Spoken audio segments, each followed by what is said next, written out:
وشر الأمور محدثاتها وكل محدثة بدعة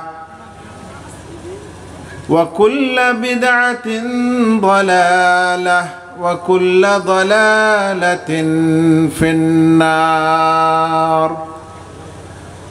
أعوذ بالله من الشيطان الرجيم. ومن آياته أن خلق لكم من أنفسكم أزواجا لتسكنوا إليها وجعل بينكم مودة ورحمة.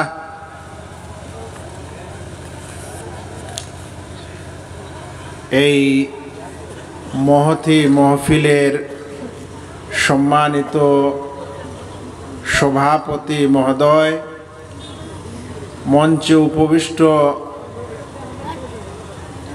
অত্র এরিয়ার আলেম ওলামা, তলাবাতুল ইলম, দাঈ এবং দ্বীনের বিশেষ প্রচারক ও প্রসারক ভাই সকল, এই অঞ্চল থেকে আগত ও সমাগত ইসলাম প্রিয় দ্বীনী ভাই সকল, জানি না পর্দার আড়ালে মা ও বোনদেরও ব্যবস্থা আছে কি না। পর্দার আড়ালে মা ও বোনেরা এবং উপস্থিত স্নেহের কচি ও কাচারা, আল্লাহ রাব্বুল আলামিনের সকল প্রশংসা এবং প্রিয় নবী মুহাম্মদ মুস্তাফা সাল্লাল্লাহু আলাইহি ওয়াসাল্লামের প্রতি অনেক অনেক দরুদ ও সালাম বর্ষিত হোক। আল্লাহুম্মা সাল্লি আলাইহি আল্লাহুম্মা বারিক আলাইহি। আমি বুঝতে সক্ষম যে আপনারা আসর থেকে নিয়ে এখন পর্যন্ত ধীর স্থিরভাবে মনোযোগ সহকারে আলোচনা শ্রবণ করতে করতে কিছুটা বিরক্ত হয়ে গেছেন।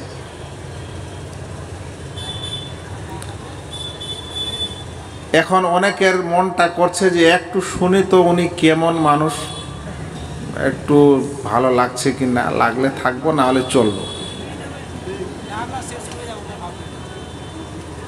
আমি অনেকে ভাবছে, সবাই না ভাবতে পারে।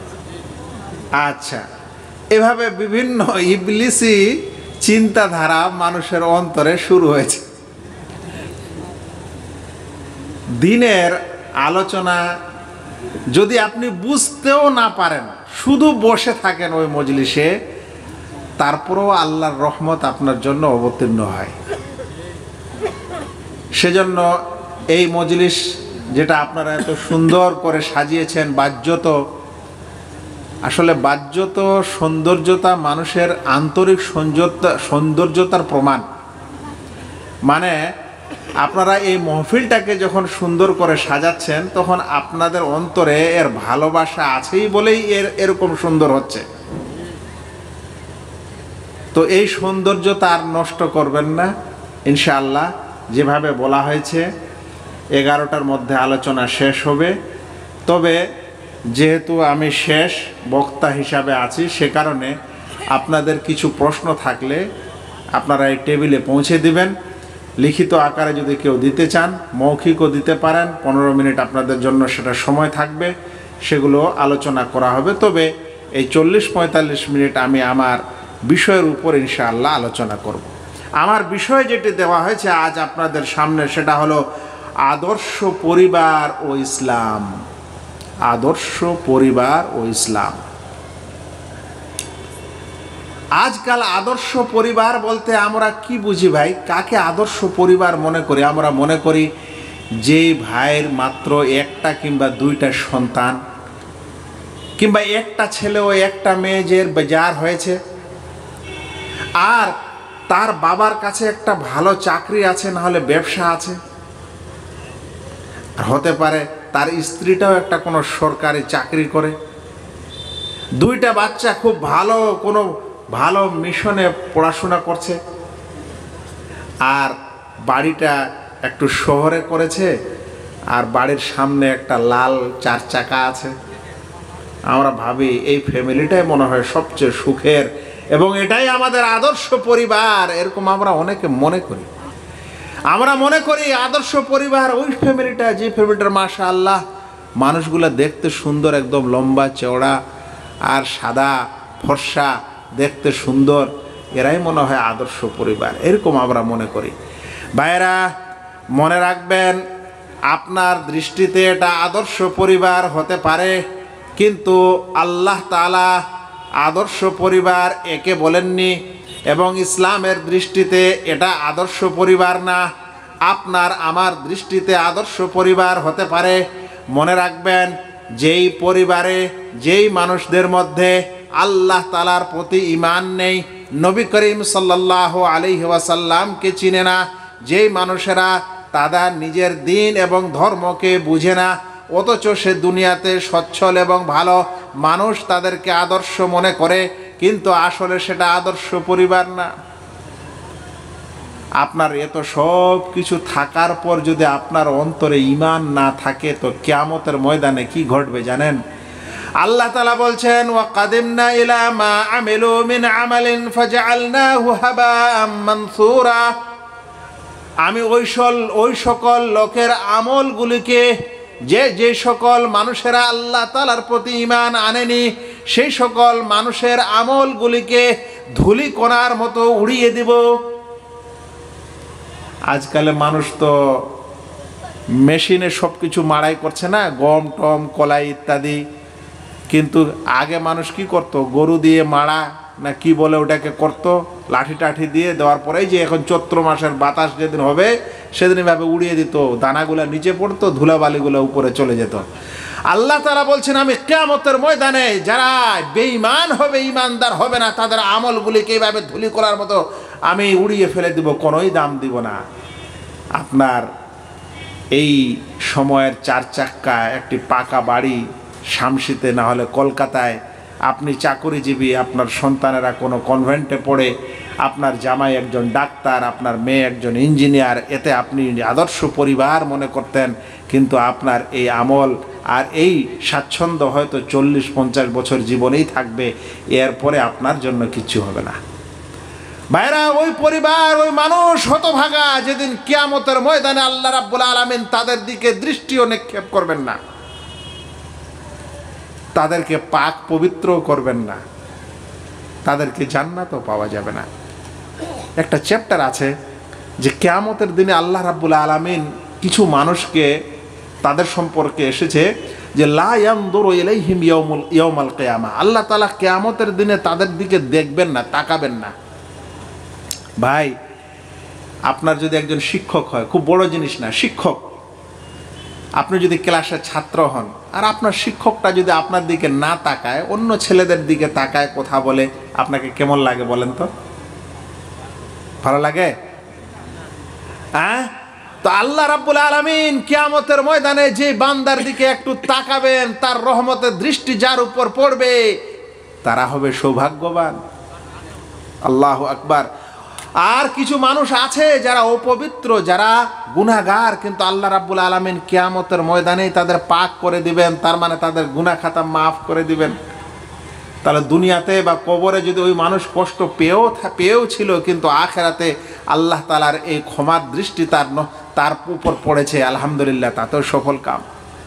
তো ওই পরিবার বানিয়ে আপনার কি হবে, যে পরিবারের উপর আল্লাহ রাব্বুল আলামিনের রহমতের দৃষ্টি পড়বে না এবং আপনাকে কিয়ামতের দিনে পাক সাফও করা হবে না, জান্নাতও দেওয়া হবে না, ওই পরিবার করে আপনার কি লাভ হবে? ভাইরা, সেজন্য বলছিলাম, মনে রাখবেন যে আমাদেরকে এমন এক সুন্দর পরিবার তৈরি করতে হবে, যেই পরিবার বুঝবে যে আমরা এই পৃথিবীতে কেন এসেছি, যেই পরিবারের মাথায় সব সময় ডাক্তার ও ইঞ্জিনিয়ার থাকবে না, যেই পরিবারের মাথায় সব সময় একটা চাকরি থাকবে না, যেই পরিবারের মাথায় ঘুষ দিয়ে চাকরি নেওয়ার প্রলোভন থাকবে না। 25,000 চাকরিকে বাতিল করে দিল আজকে হাইকোর্ট। খবরটা শুনছেন না? আমি আবার এগুলো বেশি বুঝি না, কিন্তু বাতিল হয়েছে এতখানি শুনলাম। কে বলে? যারা মন্দ পদ্ধতিতে নিয়েছিল। মন্দ পদ্ধতিটা আবার কি? তো বলছে যারা ঘুষ দিয়ে নিয়েছিল। ও, ওই ঘুষ যারা নিয়েছিল না, তাদেরও হিস্ট্রি আবার অনেক। এরা আবার করেছে কি, কিছু আমাদের দেশে আজকাল মানুষ হয়েছে, বললাম না, আদর্শ পরিবার মানে ভাবে আমার জামাইটা যেন চাকরিজীবী হয়, সরকারি চাকরিজীবী যেন হয়, এটা আদর্শ পরিবার।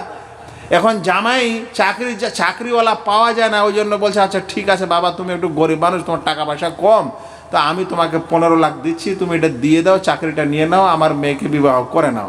এখন 15 লাখ টাকা দিয়েছিল, মেয়েও বিবাহ দিয়েছে, এখন চাকরিটা গেছে, টাকাও গেল, মেয়েটাও এখন ওর বাড়ি থেকে ফিরিয়ে নিয়ে চলে গেল। এগুলো হলো আদর্শ পরিবার, এগুলো হলো আদর্শ শ্বশুর, এগুলাই মানুষ দুনিয়াতে বুঝে। আল্লাহু আকবার। এরকম হবেন না, আমাদের পরিবারের প্রত্যেক মানুষ বুঝতে পারবে যে আল্লাহ তাআলা কেন আমাদের সৃষ্টি করেছেন। যদি এই উদ্দেশ্য কোনো পরিবার বুঝতে পারে, পরিবারের সকল সদস্য বুঝতে পারে, তাহলেই সেটা আদর্শ পরিবার। কারণ আল্লাহ রাব্বুল আলামিন পৃথিবীর প্রত্যেক কিছুকে কোনো উদ্দেশ্যে সৃষ্টি করেছেন। যেই পরিবার এটা জানতে পারবে যে আমাদের সৃষ্টির উদ্দেশ্য হচ্ছে আল্লাহ রাব্বুল আলামিনের ইবাদত করা, এর চাইতে আদর্শ পরিবার আর কিছু হতে পারে না। আল্লাহ রাব্বুল আলামিন কোরআনে বলছেন, ওয়ামা খালাকতুল জিন্না ওয়াল ইনসা ইল্লা লিয়াবুদুন, আমি জিন এবং ইনসানকে একমাত্র আমার ইবাদতের উদ্দেশ্যে সৃষ্টি করেছি। তো যেই পরিবার এটাই বুঝতে পারল না, বাকি সব উদ্দেশ্য বুঝে নিল, ওটা আসলে আদর্শ পরিবার নয়। আদর্শ পরিবার সেটা যেটার বাড়ির সকলে বুঝতে শিখলো যে আল্লাহ তাআলা আমাদেরকে কেন সৃষ্টি করেছেন। ভাইয়েরা, সংক্ষিপ্ত করে কথা আগে বাড়াতে হবে, সেই জন্য আগে যাই। আদর্শ পরিবার বলতে আমরা সবসময় মনে করি যে যার টাকা পয়সা ও সচ্ছলতা আছে জীবনে, এটাই হলো আদর্শ পরিবার, এরকম আমরা মনে করি। কিন্তু নবী করিম সাল্লাল্লাহু আলাইহি সাল্লামের একটা হাদিস শুনেন ভাই, যদি এই হাদিসটা আপনার অন্তরে একটু থাকে, তাহলে আপনি সারা জীবন ভাববেন যে আমি আদর্শ, আমি আদর্শবান মানুষ, আল্লাহ আমার উপর অনেক নিয়ামত ও রহমত করেছেন। যদি আপনি এই হাদিসটাকে সত্যিকারে অন্তর দিয়ে শুনেন এবং ভালোবাসার চেষ্টা করেন। রাসূল করিম সাল্লাল্লাহু আলাইহি ওয়াসাল্লাম বলছেন, মান আসবাহা মিনকুম আমিনান ফি সিরবিহি, যে মানুষ তার নিজ বাড়িতে শান্তিতে সকাল করলো, যে মানুষ, যে ব্যক্তি তার নিজ গৃহে, ওটাকে অনুবাদটাতে কুটির করলে ভালো হয়। কুটির মানে খুব কুড়ে ঘরের একটা ঘর আর কি, মাত্র কুড়ে ঘরের মতো একটা ঘর আছে, আর ওই ঘরে সকাল করেছে শান্তিতে। ভাই, সকাল শান্তিতে তো করি, ওই জন্য আমরা মানে অশান্তি সকাল বুঝি না। একটু ফিলিস্তিনের দিকে তাকান তো, যে মানুষেরা যে যেখানে এখন রাত্রিবেলা আছে, তার কোনো নিশ্চয়তা নেই যে সকালে সে বেঁচে থাকবে কিনা। যে পরিবারের এটা নিশ্চয়তা নেই যে সকাল হলে আমি আমার স্ত্রীকে জীবিত পাবো কিনা, যে পরিবারে এটা নিশ্চয়তা নেই যে আমি সকাল হলে আমার এই ছোট ছোট কচি এই মায়ামাখা মুখগুলো জীবিত পাবো কিনা, যেই মানুষ রাত্রিবেলা ঘুমিয়েছিল, উপর থেকে রকেট এসেছে, মিসাইল এসেছে, তার বাড়িঘর সব কিছু ধ্বংস করে দিয়েছে, সে অকাতরে খুঁজে বেড়াচ্ছে আমার স্ত্রী এই ঘরে ছিল কিন্তু দেখতে পায় না, চাপা পড়ে আছে, মারাই গেছে। বলেন তো ওই মানুষের সকালটা কেমন হয়? এই জন্য আমরা ওই সকাল বুঝি না, যে সকালের সম্পর্কে রাসূল করিম সাল্লাল্লাহু আলাইহি সাল্লাম বলছেন যে মানুষ তার নিজ গৃহে নিজ কুটিরে শান্তিতে সকাল করলো। আমরা ডেলি সকাল করছি শান্তিতে, আমরা কিছু বুঝতে পারছি না ভাই। ওই সকালটাকে চিন্তা করেন যেদিন আপনি রাত্রিবেলা কোনো এমন অসুখ ও পীড়ায় পীড়িত হয়ে যাবেন যে রাত্রিবেলা 11টা 12টা 1টা 2টার সময় আপনার হাসপাতালে যাওয়ার প্রয়োজন হয়েছে, অন্যদিকে আপনার গাড়ি নেই, কেউ আপনাকে গাড়ি দেয় না, বাড়ি থেকে বের হতে পারেন না, আপনার অনেক সমস্যা। আপনি ওই সকালটাকে চিন্তা করেন ওই সকালটাকে, যে সকালে উঠে আপনি আপনার লোটা ঘটে নিয়ে আপনি একটু বাথরুমে গেছেন, কিন্তু কোনো পানির ব্যবস্থা নাই, টিউবওয়েলেরও পানি নাই, আপনার টেপেরও পানি নাই। আপনি ওই সকালটাকে একটু চিন্তা করেন। রাসূল করিম সাল্লাল্লাহু আলাইহি সাল্লাম বলছেন, তোমরা যারা সকাল করো শান্তিতে, কোনো অসুবিধা নেই, ওই সকল ভাইয়েরা একটা জিনিস শুনেন, তারপরে বলছেন মুআফান ফি জাসাদিহি, এবং সুস্থতার সাথে।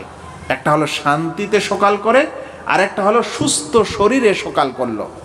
সুস্থ শরীরে সকাল করলো, এটা জানেন, অনেকদিন মানুষ খাবার দাবার একটু বেশি খেয়ে রাত্রে ঘুমায় না, ঘুমটা তো এসেছে, ঘন্টায় হয়নি, তাতে পেট পুটুর পুটুর পুটুর পুটুর আওয়াজ করতে লেগেছে। তখন ওর কি অবস্থা হয়? তখন দৌড়াদৌড়ি, একবার পায়খানা করে এসে মনে করলো হ্যাঁ মনে হয় শান্তি পেয়েছি, 10 মিনিট হয় না আরেকবার, 5 মিনিট হয় না আরেকবার, করতে করতে শরীরটা নিস্তেজ। এখন একটা ডাক্তারের দরকার, একটা স্যালাইনের দরকার। বলেন তো এই ভাই যদি সকাল করে ওকে কেমন লাগবে? জীবনে কোনো মানুষের যদি কিডনির পাথর রাস্তায় আটকে গেছে, ওই মানুষটা সকাল করলো সুস্বাস্থ্য হিসাবে, ওকে কেমন লাগে একটু ওকে যে চিন্তা করেন। ওই মাকে চিন্তা করেন যে মায়ের রাত্রিবেলা বাচ্চা প্রসবের বেদনা উঠেছে আর সকাল না হওয়া পর্যন্ত তাকে হাসপাতাল পৌঁছানো যাচ্ছে না। ওই মাকে জিজ্ঞাসা করেন তো যে তার সকালটা হয়েছিল কিভাবে সুস্বাস্থ্যে। আল্লাহু আকবার। আপনি চিন্তা করেন আপনার ছোট্ট বাচ্চা যারা আজ কথা বলতে শিখেনি, আপনার কোলে আছে, ওই বাচ্চা যদি রাত্রিবেলা কাঁদতেই থাকে, বলেন তো আপনার সকালটা কেমন হয়? রাসূল কারীম সাল্লাল্লাহু আলাইহি ওয়াসাল্লাম বলছেন, ও ভাই, ও আমার উম্মতের লোকেরা শোনো, যে মানুষ সকাল করে শান্তিতে, সকাল করে সুস্বাস্থ্যে, ওয়া ইনদাহু কুতু ইয়াউমিহি, আর তার বাড়িতে একদিনের খাবার জোগাড় আছে, একদিনের খাবার জোগাড় আছে। ভাই এই জিনিস আমরা বুঝতে পারবো না। আজকাল আমাদের এত বাড়িতে খাবার জোগান আছে যে আমরা 10 বছরের খাবার জোগান আমার বাড়িতে আছে ধরে নেন। আজকালে নাই খাবার, কিন্তু 10 বছরের খাবার টাকা আছে।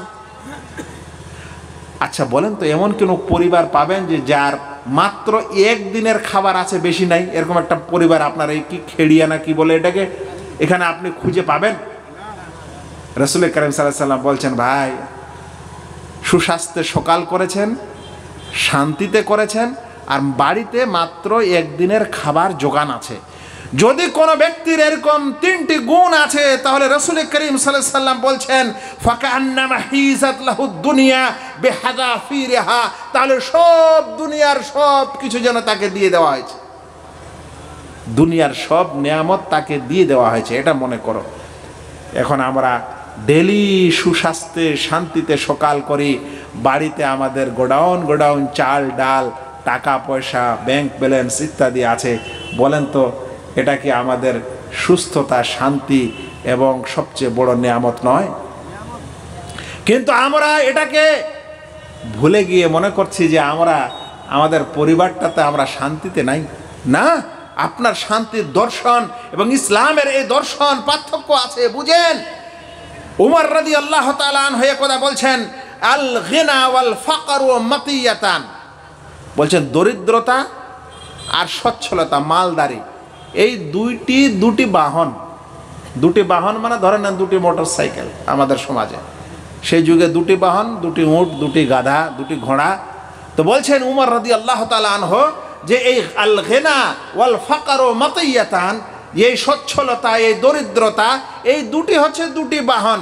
বলছেন আমার জীবনে যখন এটা আসে তখন এটাতে চাপি, মানে দরিদ্রতা আসে তো দরিদ্রতার উপর চাপি, আর সচ্ছলতা আসে তো সচ্ছলতার উপর চাপি।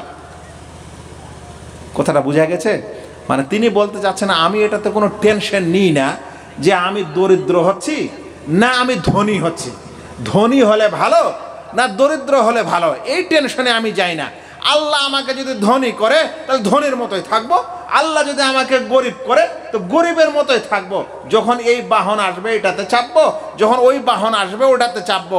মোটর সাইকেল পাবো মোটর সাইকেলে চাপবো, সাইকেল পাবো সাইকেলে চাপবো, তাও পাবো না টোটোতে যাব, তাও পাবো না হেঁটে যাব, এগুলো আমি টেনশন করি না। কিন্তু আমরা আমাদের আদর্শ পরিবারের জন্য মাল সম্পদ সচ্ছলতা এই টেনশনটাই বেশি নিই, এটা উচিত না। শুনেন ভাইরা, এই জন্য বলছিলাম যে আমাদেরকে সত্যিকারে আদর্শ পরিবার বুঝতে শিখতে হবে। ভাইরা, আদর্শ পরিবার হচ্ছে ওই পরিবার যেই পরিবার তার নিজের প্রজন্মকে দিনের উপর ইমানের উপর তরবিয়ত দেয়, দিনের উপর ইমানের উপর তাদেরকে তৈরি করে। ভাই, ওই পরিবারের ওই প্রজন্মের কোনো লাভ নেই যেই প্রজন্ম আল্লাহকে চিনে না কিন্তু সে স্মার্টফোনটা চিনতে শিখেছে। আপনার ছেলে, আমাদের সন্তান আল্লাহকে চিনতে শিখেনি কিন্তু স্মার্টফোনটাকে চিনতে শিখেছে। এই পরিবার দিয়ে কিছু হবে না। ভাইরা, ওই পরিবার আদর্শ পরিবার হতে পারে না যেই পরিবারের সন্তানেরা নবী মুহাম্মদ মুস্তাফা সাল্লাল্লাহু আলাইহি ওয়াসাল্লামকে চিনতে শিখেনি, কিন্তু সে ভারতবর্ষের বলিউডের সব হিরো হিরোইনকে চিনতে শিখেছে। সে সব হিরোইনকে চিনতে শিখেছে, কিন্তু আমাদের নবী সাল্লাল্লাহু আলাইহি সাল্লামকে চিনতে শিখেনি। এটা আদর্শ পরিবার নয় ভাইরা। ওই পরিবার কোনো আদর্শ পরিবার না, যেই পরিবারের সদস্যরা কোরআন পড়তে জানে না, অথচ সে বিএ এমএ এমফিলের ডিগ্রি নিয়ে বসে আছে। ভাই, এটা দুঃখের কথা নয়? আপনি বাল্য পাঠও পড়লেন, শিশু শিক্ষাও পড়লেন, 1 2 3 4 5 6 7 8 9 10 11 12ও পড়লেন, তারপরে গ্র্যাজুয়েশনও করলেন, এমফিলও করলেন, পিএইচডিও করলেন, অথচ আল্লাহর কালাম কোরআন মজিদ আপনার বাড়িতে হয়তো একটা কোথাও আছেও, কিন্তু আপনি ওইটা পড়তেই পারছেন না, আপনি ওটার রিডিংই পড়তে পারছেন না। তো আপনার এত পড়াশোনা, এত বছরের পড়াশোনা, আপনার সায়েন্স ও বিজ্ঞান সূক্ষ্ম সূক্ষ্ম নীতি আপনি একেবারে কলমের মাথায় নিয়ে এসেছেন, ডোগায় করে ফেলেন, কিন্তু আল্লাহ রাব্বুল আলামিনের কালাম পাকের একটা রিডিং পড়তে পারেন না। বলেন তো, এটা কি আপনি